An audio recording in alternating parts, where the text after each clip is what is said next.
He moved up in weight. He's beaten anybody that they put in front of him. He beat an undefeated fighter in Errol Spence that everybody thought was just like, you know, one of the best fighters out there, which he was. Because boxing is not all about knocking somebody out. Yes, that's part of it. That can happen, but boxing is a sport where you can outpoint somebody too. Crawford's leg day training reflects his unwavering dedication and discipline. Focusing on strength and endurance, he performs exercises like squats, lunges, and resistance drills to build lower body power. This intense routine enhances his footwork and balance key assets for his upcoming fight with Canelo Alvarez. His all-in approach to every aspect of training signals his full preparedness for the challenge ahead.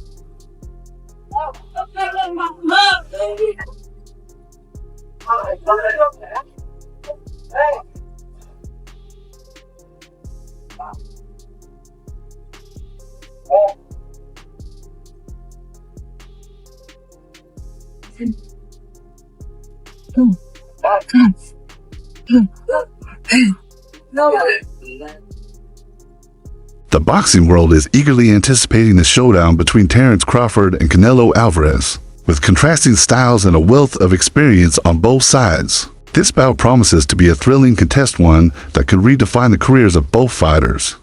Nice. How's that cool? Good life. All right, let him up. Good life. Teach him build.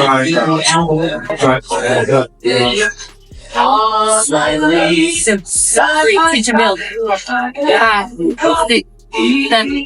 8, 9, 10. In response to Teddy Atlas's prediction favoring Crawford, Canelo Alvarez dismissed Atlas's opinion, saying he doesn't know boxing. This reaction reflects the growing tension and divided opinions surrounding the high-profile matchup. Watch the right hand for the decoy.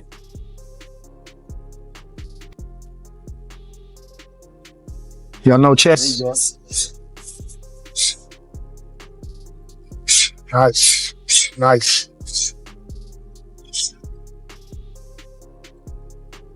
That's how Star work. You know how to work.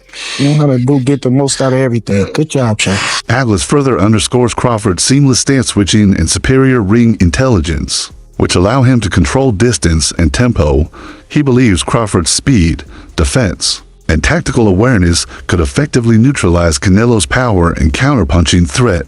I'm going with Terence Crawford. You know, big weight jump, a dangerous fight, but somebody's got to prove to me that they can break Terence Crawford's will and that he can't figure it out against you. You know, it ain't no disrespect toward Canelo, but I've said this in the last couple of years. I'm not betting against Terence Crawford against nobody right now. You got to show me that you can beat. Renowned trainer and commentator Teddy Atlas has expressed firm belief in Crawford's ability to defeat Canelo Alvarez, even with the significant weight gap.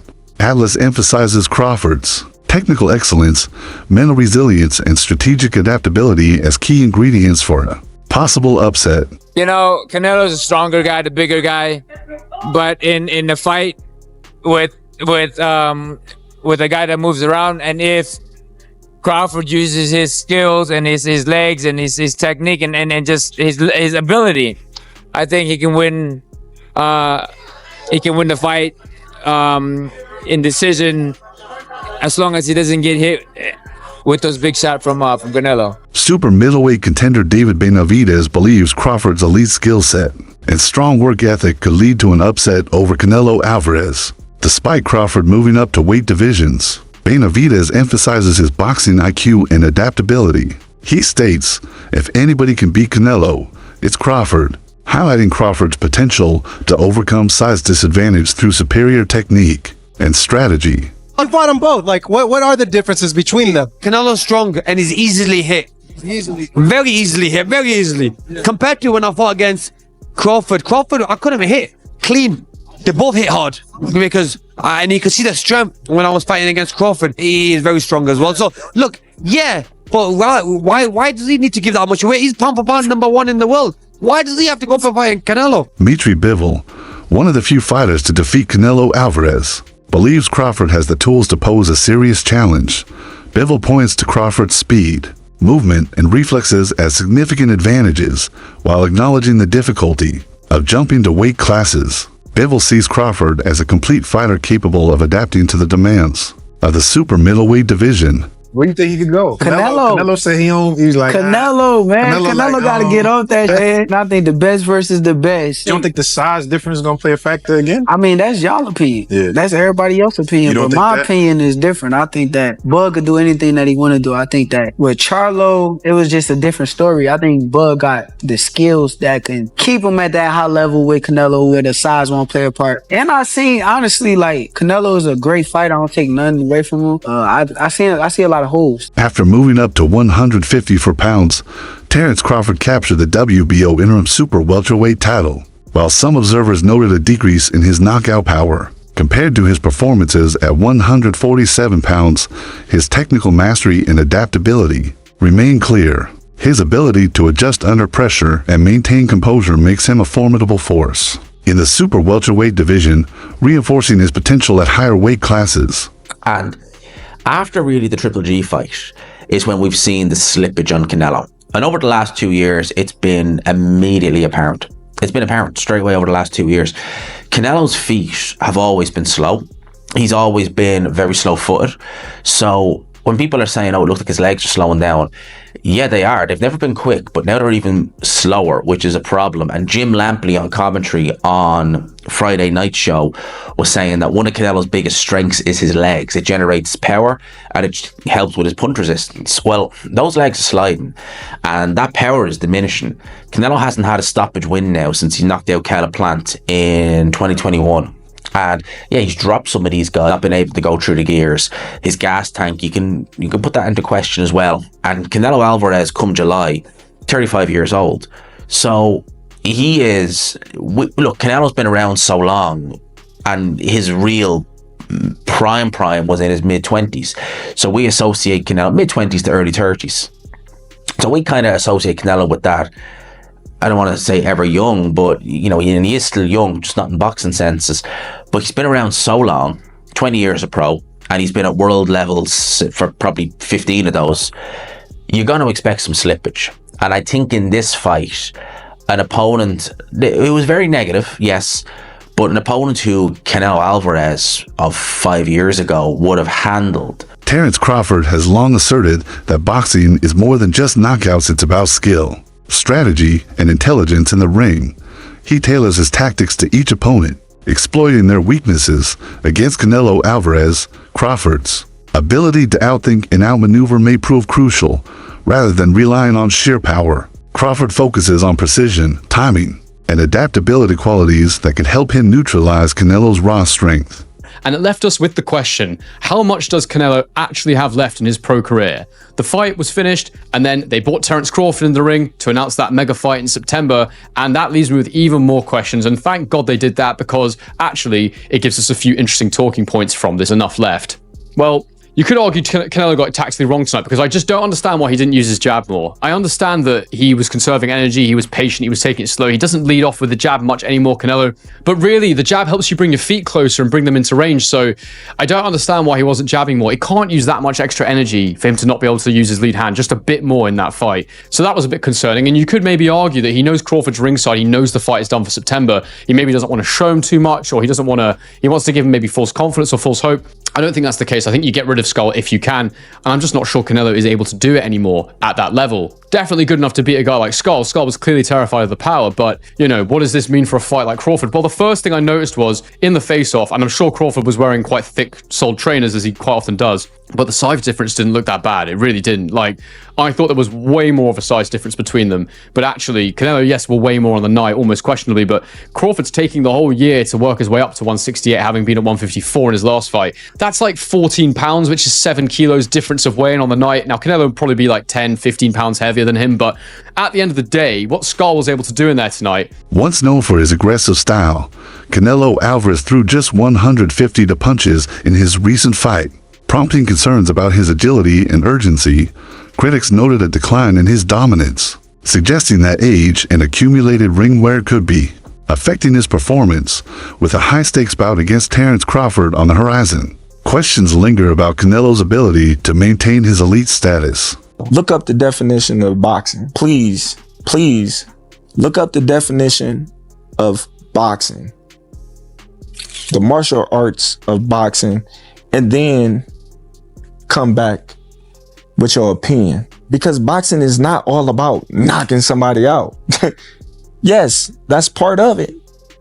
That can happen, but boxing is a sport where you can outpoint somebody too. That's why they go to the scorecard. I appreciate that take, bro. That's real, real educated, man. Real thoughtful. But you know, you ain't had a decision win in a long time, bro. You know, you known for like being a great finisher. So I appreciate that. But that ain't how you moving, though. Right. Canelo Alvarez's recent fight with William Skull has raised concerns about his current form. The bout saw a record low combined output of just 445 punches over 12 rounds. Highlighting Canelo's lack of activity, critics have pointed to his reduced aggression and questioned whether he can keep pace with faster, younger opponents like Terence Crawford. This performance has fueled doubts about Canelo's ability to remain competitive at the highest level, with many wondering if age and wear are catching up to him. Hey, you understand me? You see what that say? Jamel Charlo what is the WBA junior middleweight champion in recess? Jamel Charlo is the WBC junior middleweight champion in recess. Nah, man. Virgil Ortiz Jr. is the WBC intern junior middleweight champion. Nah, man. So make it make sense. People got to make it make sense. Charlo's still a big dog there. Yeah, that's my camera behind me. Charlo's still a big dog there. So a lot of people need to get their facts straight. Understand? Opinions don't matter. It's all facts. No opinions. Sport podcast. And I'm always going to bring you the real, never the fake. And I'm never late on the news. You hear me? Get at me, man. Dollar. Be great. That'll be 3 times. If you go 154 and win the belt, that's 3 times super. Then I said, chase super greatness. Come on, Canelo. 160. Well, if he can get in there with Charlo in like his next 2 fights where he still got age on his side, then maybe go up again. Like if he's trying to chase the greatness. But I mean, he already done something that's never been done. Charlo don't want none of that smoke. Shocker Stevenson commends Crawford's versatility, saying that Bud can do anything regardless of his opponent's size. Stevenson highlights Crawford's ability to adapt and execute diverse strategies, calling him a dangerous contender against any fighter. I think Crawford wants this fight a lot. He wants this fight, and I think he will be more active than Canelo's previous opponent, and he has different mentality. He has champion mentality. I think fight will be much more interesting. What do you make of the weight in that fight, the weight difference? I think Crawford will not let Canelo just walking on the ring when he wants, because we could see this fight. Canelo did everything. When he wanna rest, he could rest easy, in this fight. Yeah, of course, when he wants to work, that guy didn't give him work. He just rest. And I think with Crawford, it will be harder to rest. Who do you think wins? I don't know. It's a very interesting fight, but I don't know. We'll see. Amir Khan, who has fought both men, acknowledges Canelo's power, but also points out his vulnerability to being hit. Khan believes Crawford's sharp defensive skills and quick reflexes make him a difficult target, potentially giving him an edge in the matchup. The Ring magazine, which is owned by Turkey, reported that Canelo and Crawford have agreed to the September date and that it's essentially on. What is your I know this has been rumored and talked about, but now it seems like a done deal. What's your reaction to this? It's a good fight. It's a good fight for both of them. Good fight for I think it's more important for Crawford than anybody, you know. But I think if anybody could beat Canelo, I think Crawford could. Yeah, I know you said like he could be the guy. What kind of a chance do you ultimately give him? I think give him like a 7 out of a 10. Oh, I mean, just because of the size. Good. Crawford is good, and of course. I think he's been known that he's going to fight Canelo for a long time. And you know, Crawford he likes to pick up the weight, so I'm sure he's been working on the weights for a long time. So, you know, Crawford, when he has with a person that has a big IQ like that, if you do enough weights, you know, and you stay working for a long time, you know, you have a Boxing veteran Nonito Donaire praises Crawford's elite footwork and mobility. He suggests that Crawford's effective use of his legs could be a decisive factor in outmaneuvering Canelo and securing victory. Well, come on, he's human. So he had a few hiccups. He won the fight. He's Terence Crawford. A lot of people say, "Oh, Teddy, you make him so good. You're always saying how great Crawford is." You know, but who's he beating? He unified the what was his first division? Lightweight. Then he unified the junior. Then he unified the junior welter. Then he unified the welter. I think I got the weight classes right. It doesn't matter. He unified like 3 different weight classes. He moved up in weight. He's beaten anybody that they put in front of him. He beat an undefeated fighter in Errol Spence that everybody thought was just like, you know, one of the best fighters out there, which he was. Fighters pound for pound out there, and he didn't just beat him, he dismantled him. He might have ruined him. We were talking about getting ruined in fights earlier. He might have ruined him. We don't know. He hasn't been back yet, Spence. He may have psychologically, physically ruined him. But he has done everything asked of him, and he's done it in a superb way. It's not that he's just won. I look at how people win. You know, how versatile are they? How mentally together are they? What happens when they're tested? What happens when they have to make an adjustment? You know, I look at all those things. What happens when they can't depend on power? What else do they have to depend on? I look at everything, their technique, their defense, their offense, all. Former world champion Andre Ward believes Crawford's determination and boxing IQ give him a strong chance against Canelo Alvarez, despite the weight disparity. Ward highlights Crawford's mental toughness and adaptability as key factors that make him a serious threat regardless of size differences. Guys are tired of me saying it. I look at him. Look, Canelo's special too. I get it. And he's bigger. I get that too. And everyone's going to say, well, after Madrimore fight again, had a couple hiccups. Now he's stepping up another weight class. Now he's got to fight Canelo, who's even bigger, stronger, better puncher. You know, a unified champion that he's been. You know, all of that stuff. He's not going to be able to handle it. I asked this question. See, I go to the other side.